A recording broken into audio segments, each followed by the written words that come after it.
大家好，我係阿昌，就趁住去開廣西拍遠池嘅廣告啦，跟住就停多一站響佛山度，就係因為我呢排都研究緊路人裝修啦，咁瓷磚響路人裝修係非常之重要嘅一個環節嚟嘅。今次去到呢間牌子就唔講啦，呢個就係佢嘅賣點，就係比較獨家技術，就係一種遇水即濕、遇水即刻防滑、遇水唔跣嘅技術，應該咁講啦。因為平時有啲防滑磚呢，就有啲濕水都係會跣嘅，乾嗰時先防跣嘅啫。跟住呢度我特登係倒咗測試啦，因為佢依家就咁摸呢，都係平滑嘅，即係感覺唔會食積先啦。因為老人家成日都可能投訴話驚啲防滑磚就食積啦，就唔中意用嘅。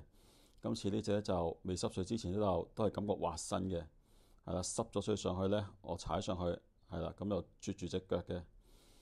因為濕咗水都防滑呢個係非常重要嘅功能嚟嘅。好多表面同你講 R9、R10嗰啲磚呢，一濕水呢就破咗防啊！特別有陣時我哋可能行啲商場嘅時候啦，跟住同埋嗱，我依家就喺度測試緊啲防污能力啦。我就揾支 marker 畫完之後，再攞件海綿捽。因為佢呢隻叫做遇水有防滑嘅技術嘅磚呢，就個表面都係平滑嘅，就可以都唔算太難咁可以清潔到啦。就適合嗰啲浴室啊，又或者係廚房去使用咯。跟住我哋就去上面嗰層睇下，用啲其他技術嘅防滑磚係點樣做出嚟㗎啦。大家了解下多啲同工藝有關嘅嘢啦。上到嚟呢，呢一個就係我頭先講嘅另一種嗰啲防滑技術啦，就叫三浸油。佢三浸油咩意思呢？就係佢噴一兩層火粒油啦，跟住再過層嗰啲油面啦。火粒嘅目的呢，就係防滑嘅，油面嗰浸呢，就係我嚟整到佢摸上去好清潔啦同滑身啦。你見到我測試呢，就用嚿紙巾去測試佢防滑面，佢係唔會磨爛嚿紙巾嘅。呢個就係同你講嗰隻遇水防滑嘅技術啦。我依家就摸上去，相對隔離嗰隻呢，就比較鞋少少嘅，跟住用件紙巾試下啦。大家好埋睇到呢，係會磨甩咗嗰少少嗰啲紙巾出嚟嘅。所以呢相對嚟講呢，呢隻就冇三浸油嗰隻咁好清潔啦。但係三浸油嗰隻呢，響濕咗水嘅時候嘅防滑能力亦都係比較弱少少嘅。整體呢，都係去到 R10嘅防滑程度嘅。所以呢個就大家可以試下呢啲比較新款嘅磚啦。跟住呢一個就係最下面嗰隻傳統嘅嗰種火粒防滑啦。呢種就係可能做啲戶外地方有做嗰啲你需要非常之強勁嘅防滑能力用呢隻㗎啦。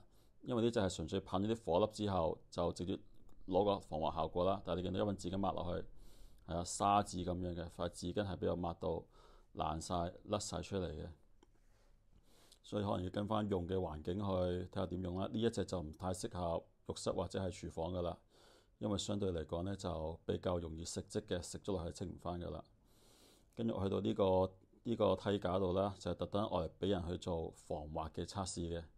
你見到右邊嗰件呢，就係嗰啲市面上普通嗰啲 R9、R10左右嘅防滑磚啦。依家係乾嘅情況下呢，兩隻效果係一樣嘅。左邊就我啱啱講嗰隻遇水防滑嘅磚啦。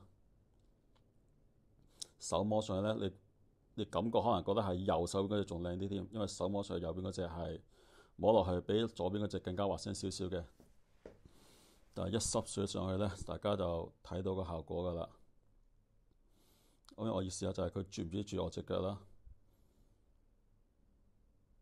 左邊呢隻企上去放手，企上去放手，唔會跌落嚟嘅，住得住隻腳嘅。跟住右邊呢隻係啦，企都企唔係，基本上係嗱，我冇交佢俾你睇㗎，因為我真係我想嘗試佢一放手冇得拉住嗰股力咧，佢即刻跣翻落嚟啦。呢啲就係有陣時可能表面係一模一樣嘅嘢啦，但係一去到啲細節位或者去到技術層面度上嘅嘢呢，就有個分野喺度㗎啦。跟住我哋都跟住參觀下個展廳啦。因為好多人覺得老人裝修啊，就嗰啲嘢比較老土啦，但係依家防滑磚呢，亦都唔係得以前嗰幾款㗎啦。防滑磚可以用同一個色系入邊呢，用唔同嘅花紋呢，就都可以設計到一個有設計感嘅安全嘅防滑家居出嚟啦。好似唔同大小，跟住有唔同嗰啲擦指紋嗰類嘢啦。甚至我而家拍緊呢一件呢，佢唔係紙皮石嚟嘅，佢係就咁純粹一件大磚嘅，即係600米二磚呢，都可以做到好似黐咗嗰啲細磚仔嘅效果咯。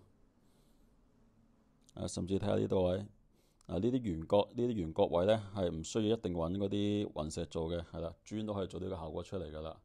咁你冚埋去嘅時候呢，你嘅傷害都會減低好多啦。做老人家佢最緊要係盡量多啲扶手啊，同埋多啲圓角，去減少有乜事差錯嘅意外嘅時候出現問題啦。跟住同埋，如果係做啲戶外位置咧，甚至可以咁樣一塊塊咁樣寫咧，就更加靚㗎啦。跟住去到一個實際搭出嚟嘅廁所環境啦，你見到佢係用唔同，大家都係嗰種比較暗沉嘅色系啦，但係透過深淺呢，亦都襯到一個時尚感出嚟。同埋依家我係介紹緊俾大家睇呢，就係啲石紋啦。